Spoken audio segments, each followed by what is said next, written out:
नमस्कार माझ्या मित्र मैत्रिणींनो, प्रीती अकॅडमी मध्ये तुमच्या सगळ्यांचं सहर्ष स्वागत आहे। आपण आपल्या या चॅनलवर टीईटी आणि सीटेट आणि टेट एक्झाम या सगळ्या परीक्षेचा अभ्यास आपण या चॅनलवर करणार आहोत। मागील व्हिडिओमध्ये मी प्रोग्राम लर्निंग हे स्टार्ट केले होते, तर या व्हिडिओमध्ये आपण त्याचा पुढला भाग पाहूया। मागच्या व्हिडिओमध्ये काय काय झाले एकदा सांगते। मागच्या व्हिडिओमध्ये आपण त्याची व्याख्या बघितली, त्याचे प्रकार बघितले आणि त्यांचे वैशिष्ट्ये सुद्धा बघितली। आता आज आपण काय बघू की त्यांचे जे प्रकार आहे ना, ते कसे कसे काय काय असते प्रकारामध्ये हे आपण बघणार आहोत। ओके, चला मग व्हिडिओ स्टार्ट करूया।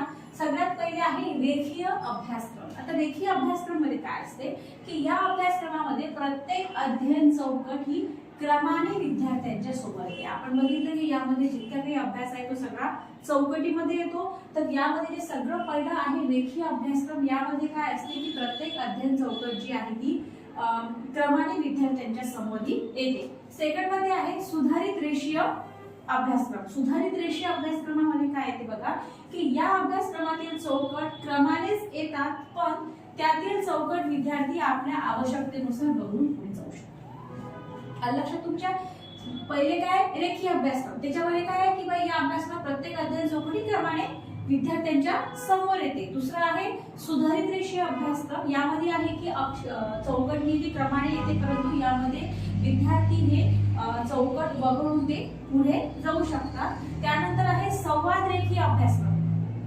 यामध्ये काय असते की पहिल्या प्रश्नाचे उत्तर दुसऱ्या चौकटीतील माहिती समाविष्ट असते।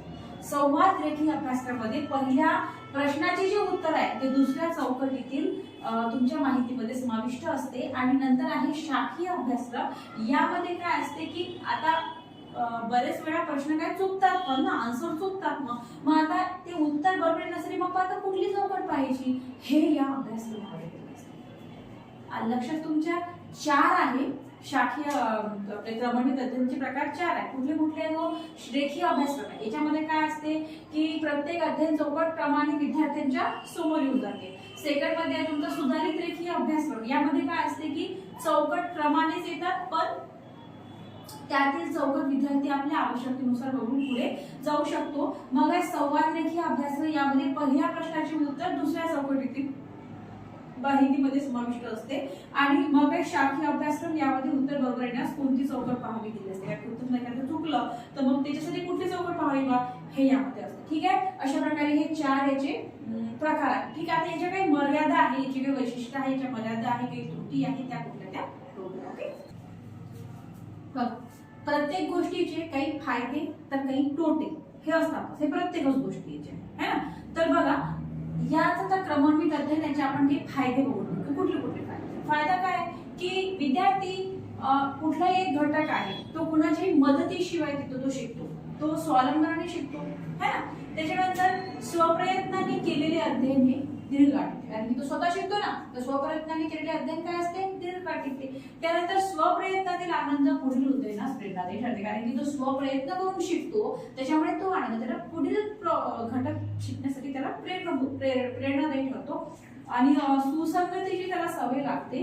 आधी काय की आजारपणामुळे किंवा मग काही कारण असतो, काही त्याचे जो काही बुडालेला अभ्यास होतो तो काय होतो विद्यार्थ्याला घरीच पूर्ण होऊन जातो, हे त्याचे फायदे आहे। याशिवाय काही मर्यादा आहे ते आपण बघून घेऊ। मर्यादा आहे शिकण्यात आनंद कमी का, कारण की शिक्षकच नाही। शिक्षक असं तर कसं असते की तो विषय आणखी चांगल्या प्रकारे रंगवून सांगतात है ना, शिक्षक चांगल्या प्रकारे सांगतात, त्याच्या परत त्याच्या डिमेरिट्स सगळं काहीतरी चांगल्या प्रकारे सांगतात। पण इथे काय असते हो प्रोग्राम लर्निंग मध्ये तुमचे शिक्षक राहत नाही, त्यामुळे होऊ शकते ते काहीतरी मुलाचा शिक्षणाचा आनंद कमी होऊ शकतो। त्यानंतर भाषा समृद्ध होत नाही त्यांची है ना। आणि सर्वच घटक हे आता जे काही घटक आहेत ते सगळ्या विषयाचे घटक हे ह्याच प्रोग्राम लर्निंगने शिकवता येईल असे सुद्धा नाही। ओके, काय काय शिकलो आपण काय शिकलो, सर्वप्रथम आपण प्रकार बघितले। प्रकाराचं मी तुम्हाला सांगितले की कुठले कुठले प्रकार असतात। रेखीय प्रकार आहे, शाखीय अभ्यासक्रम आहे, ओके, सुधारित अभ्यासक्रम आहे, हे सगळं मी तुम्हाला सांगितलं। आणि आता आपण काय बघितलं की फायदे आणि तोटे। की याचे फायदे काय की तोटे काय. तो फायदे काय आहे की सुसंगतीची सवय लागते, स्वाध्ययनाची प्रेरणा मिळते. स्वाध्ययन केल्यामुळे काय होते की आणखी पुढले अध्ययन करण्यास प्रेरणादायी ते ठरते. विद्यार्थी स्वावलंबनाने शिकतो, स्वतः शिकतो, त्याच्यामुळे त्यात दीर्घकाळ टिकते. हे त्याचे फायदे आहेत. त्रुटी काय आहे की बाई मग त्याचा आनंद कमी होतो, कारण की शिक्षकच राहते, भाषा समृद्ध होत नाही, सर्वच घटक हे या पद्धतीने शिकवतात असं नाही. ठीक आहे, त्याच्या त्रुटी आहे. ठीक आहे. मग या व्हिडिओमध्ये आपण काय बघितलं, क्रमणित अध्ययनाचे प्रकार आणि क्रमणित अध्ययनाचे फायदे आणि तोटे. इथे हा टॉपिक पूर्ण संपून जातो क्रमणित अध्ययनाचा. या टॉपिकच्या जर नोट्स कुणाला हव्या असतील तर त्यांनी कृपया कमेंट बॉक्समध्ये मला तसा मेसेज करावा. मी क्रमणित अध्ययनाच्या नोट्स त्याला प्रोव्हाइड करेन. ओके, तर ठीक आहे. या व्हिडिओमध्ये एवढंच. आता पुढील व्हिडिओमध्ये आपण एक नवीन हे शिकूया, नवीन भाग शिकूया. असा भाग शिकूया जो आपल्या पेपरमध्ये नेहमी विचारला जातो. ओके, आणि आपण काय करू की हे झालं की मग या टॉपिकचे कुठले कुठले प्रश्न उत्तर आलेले आहे हा पूर्ण टॉपिक संपूर्ण अध्ययन झाल्याच्या नंतर आणखी नाही तर याचे मग आता क्रमणित अध्ययनाचे कुठले कुठले प्रश्न विचारले गेले, त्यानंतर साधं कमी संज्ञाचे थॉर्नडाईक आहे हे सगळ्यांचे कुठले कुठले प्रश्न उत्तर पेपरमध्ये आलेले हे सर टॉपिक वाईज आपण सगळं बघणार आहोत. ठीक आहे, तर या व्हिडिओमध्ये एवढंच थांबूया.